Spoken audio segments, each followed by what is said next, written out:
Hapa duniani katika serikali zetu, kija kuangalia katika bara Marekani, Asia, Ulaya na Afrika, ziko njia mbalimbali ambazo zinaweza zikatumika katika kutatua changamoto katika nchi.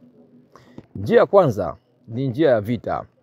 Mfano tunaona kipindi kile pale Msumbiji, wakati Waleno wanaitawala nchi ya Msumbiji, watu wa Msumbiji waliamua kuchukua hatua za kuingia msituni na kuweza kumtoa Mreno ambaye alikuwa ameng'ang'ania katu kutoondoka katika nchi ya Msumbiji. Tunaona pia pale South Africa, wananchi wa South Africa waliamua kuchukua silaha na kuweza kupambana na mkaburu. Mkaburu akaondoka.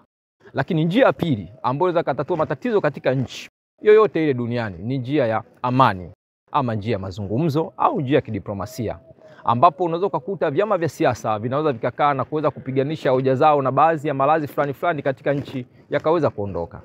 Njia ya mwisho, kubali kataa, hasa katika nchi zetu za Kiafrika.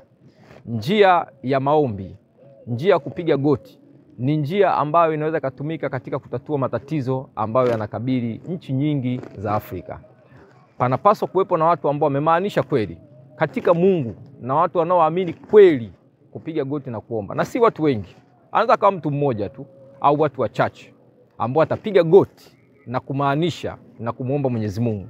Na ni kwa sababu chanzo cha matatizo haya kinatokana na fahamu za wananchi kufungwa na akili zao kuwa zimepumbazwa.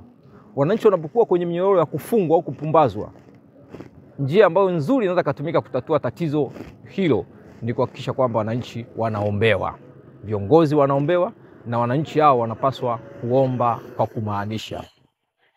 Sauti ya Bongo.